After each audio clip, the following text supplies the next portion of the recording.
We have lost a lot in the values of our heritage. I told my wife this, she looked at me and she thought, wow, 2 days ago.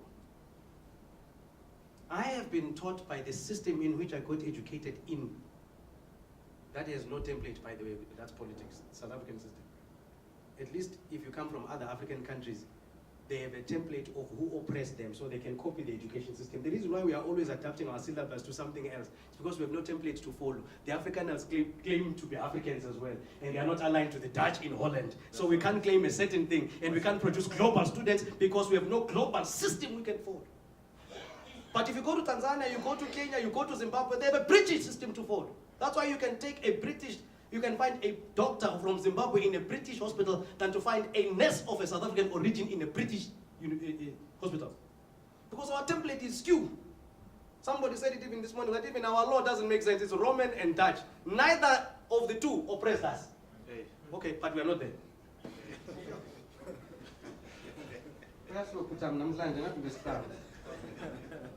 So what we lost in our heritage, and I was saying that I'm black and I'm African, is this part. My system of education taught me that if I'm succeeding for myself. I have a house in Glen Vista, but it can be comfortable for me to have my younger brother who lives in a shack. Couldn't I have sacrificed to stay in Deep Kloof and stay with him? Couldn't I have sacrificed to stay in Deep Kloof and educate his child? Couldn't I have sacrificed to stay in Dobsonville and make sure that it is well with the entire family than for them to use a taxi and I pick them up at the Glen because they're coming to my house, a senior brother's house, to swim? We've learned and perfected the art of selfishness than the art of heritage. So when I say you teach your child heritage, you're going to the basics that make a unit of what your family is defined as. I see you. By the way, I see you. That's what we're talking about. It's easy for my child to go and impregnate a child in Dobsonville because he knows his father can afford. Yes. How does he know his father can afford? He visits his uncle in Dobsonville and he looks richer than the uncle. Yeah. My son, why? He's drugged my car to play in the dust. And when he gets into my car, he will say, Daddy, that was a big sinkhole. You know, my daughter, we took them to Spooking, and this is a true story. I felt so bad. And she was playing Spooking. That's where her mom originally is from. So when we got into the car and I was saying, where is he? You are so dirty. And she says, but Daddy, that was a huge sand pit. Because she only knows sand from Crutch and it's called a sand pit. Because at home there is loan everywhere. Then I started to ask myself, what have I done to improve my in-laws?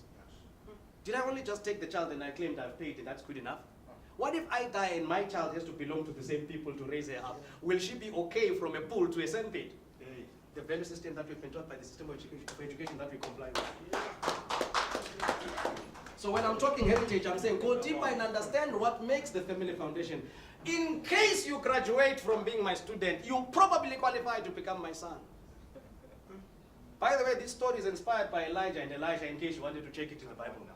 But I don't want to go there. But in case you qualify to become my student, you will be my son.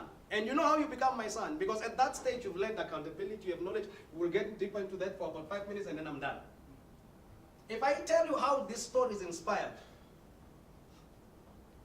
this guy called Elisha was just an agricultural peasant. Very industrious, eh? Pick up your mantle. He had 12 yoke of oxen that he was looking after. So there were 12 people who were reporting to one entrepreneur.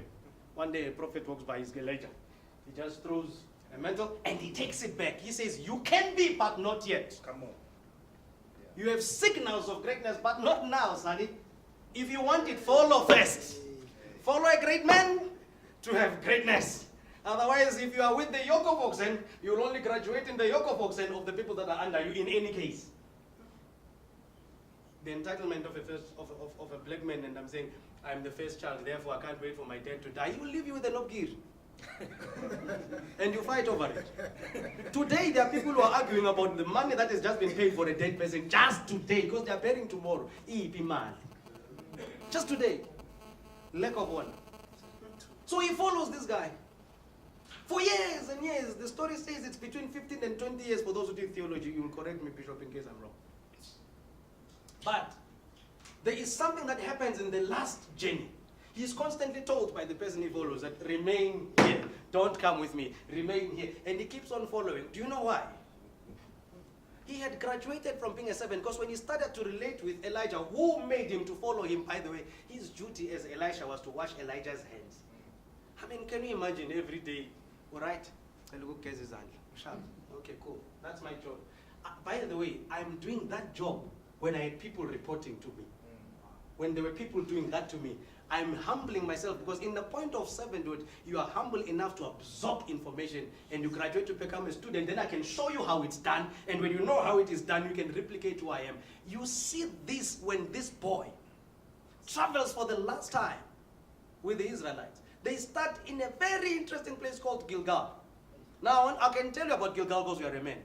If you study about the city called Gilgal, they say that's the first place after 430 years of being in oppression for Israelites to be circumcised as men. Lalela lana, ukuyosika ijwabu una 40 akusinsangu. Because the line that says after they were circumcised in Gilgal, it says every man went back to his place. So when they were walking the last time, they say Elijah went to Gilgal and Elisha was with him. I can tell you, Elijah was telling him, as a nation, this is where we come from. When we got here, this is what happened to us, heritage. Never forget this place because of 1, 2, 3, and 4. But the most surprising story in all the places where they went, immediately, when the actual time of departure came, I don't know about you, but in that story they say there was a whirlwind, chariots of fire. I mean, the agreement was that if you see me go, you'll have a double of what I have. By the way, it takes a lot of humility to tell your boss, I want twice of what you've got. He didn't say, I want to do twice of what you did. He said, I want twice of what you have. And that's when you start to graduate as my son. When you say, what you have done, Dad, I can multiply it. I can duplicate it. I can make it better. From 1 car to 2 cars. If it was 2 cars, there would be 4.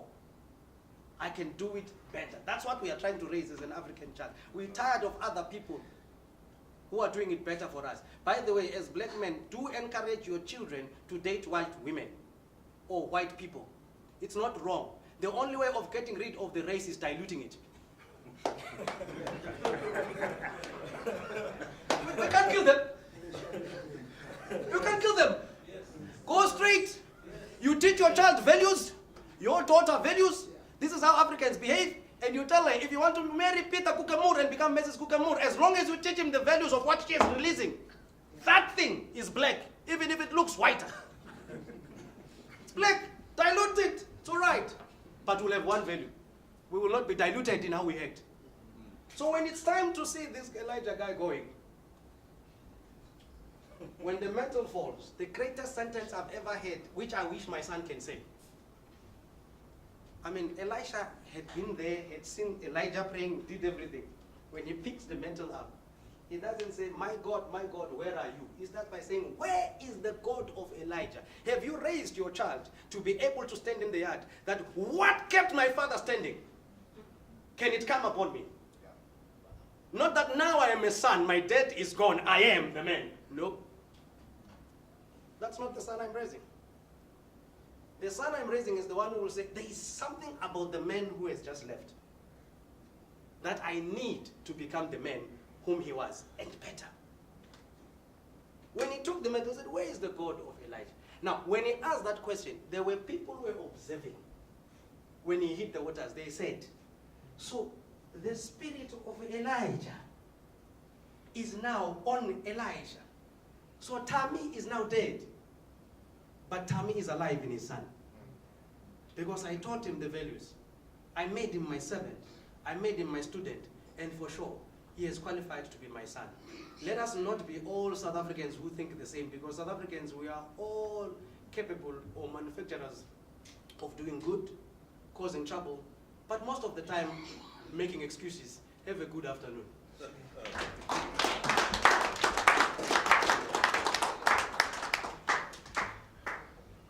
So,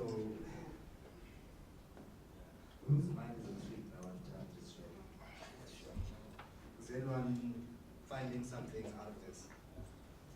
Because it wasn't a service, guys, just so you know. Because a lot of people are probably no. I'm a principals, AMA principles and the things and characteristics that you need to teach within your children are the same. I'll make you an analogy just to tie it together.